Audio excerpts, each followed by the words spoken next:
Good afternoon, folks. This is episode 6 of Finding Your Hidden Superpower, Autism, and Asperger's.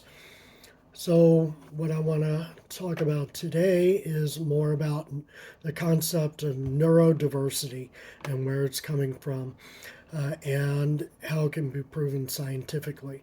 So, there's an open access clinical study done called Autism, Personality, and Human Diversity, defining neurodiversity in an iterative process using the Aspie Quiz. So, bottom line is that they're using different traits. They use this questionnaire that they use. The test is 145 scoring items and 5 control items that the participants they can show they can get a neurodiversity score and a neurotypical score and compare the two and the ratios between the two. So one of the results, so the result of the test was with 145 scoring items and 5 control items, that could give participants a neurodiverse and neurotypical score, and the indication that the participant was neurodiverse versus neurotypical or mixed, because you can be mixed. There isn't a yes or a no. What there is that the score for this test shows how many neurodiverse questions you answered as a neurodiverse person, and how many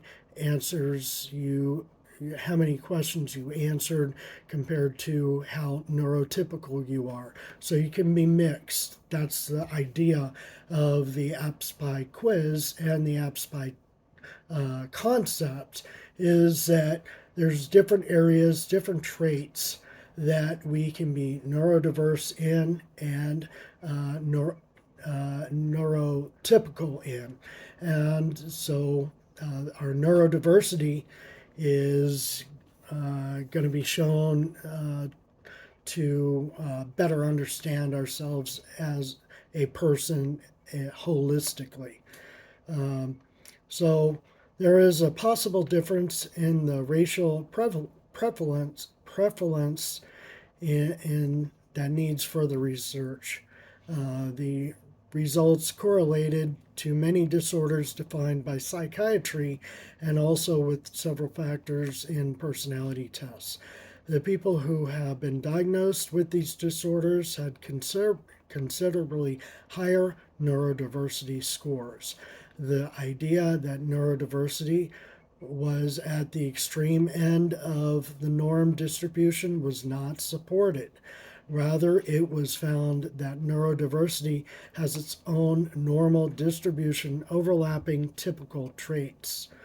So, what it comes down to is that they were thinking that people, when they're tested, when they're diagnosed as with dyspraxia, dyscalculia, dyslexia, hyperactive attention deficit disorder, autism, that they're going to be on the high end or low end of the functioning part of the scale. So that's why they call people they're on it's autism spectrum disorder, which the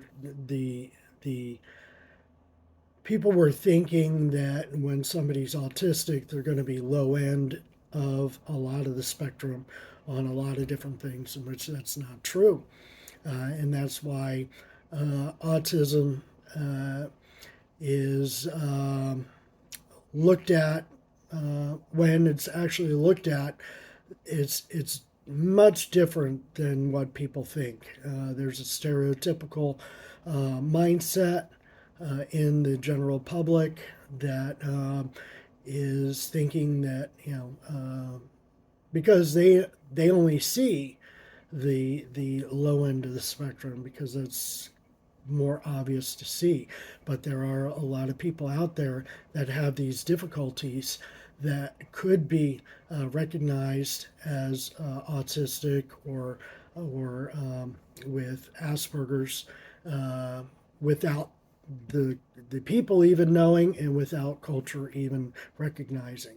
So regarding causes of autism, theories of imbalance, genetic imprinting, neurological damage, and genetic deficits has been proposed. Few of the theories are mutually compatible, and most of them focus only on narrow aspects of the autism spectrum. Some researchers have interpreted this diagnosis exclusiveness as evidence that there is no single explanation for autism. So, one of the things that happens, especially with new parents, is they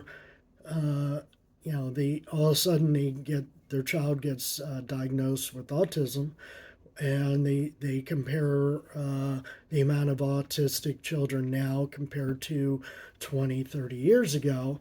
A lot of it, they're thinking that there's some sort of epidemic that's causing autism. Well, one of the problems is that autism is becoming redefined, number one. Number two, the access to getting tests for autism is increasing, and the definition for autism is changing because it's not as simple as you do a genetic test and you have a disease, or you have some sort of bacteria or virus and you have a disease, because autism itself really isn't a disease. It doesn't match that part. It's a social disorder.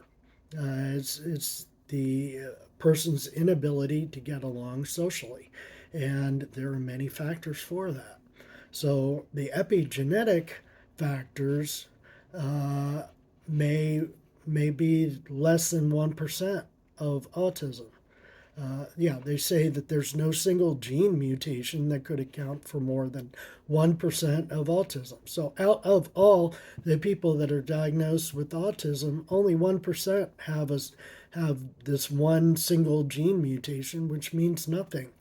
Um, so, uh, there's a lot of reasons and a lot of things of what autism is.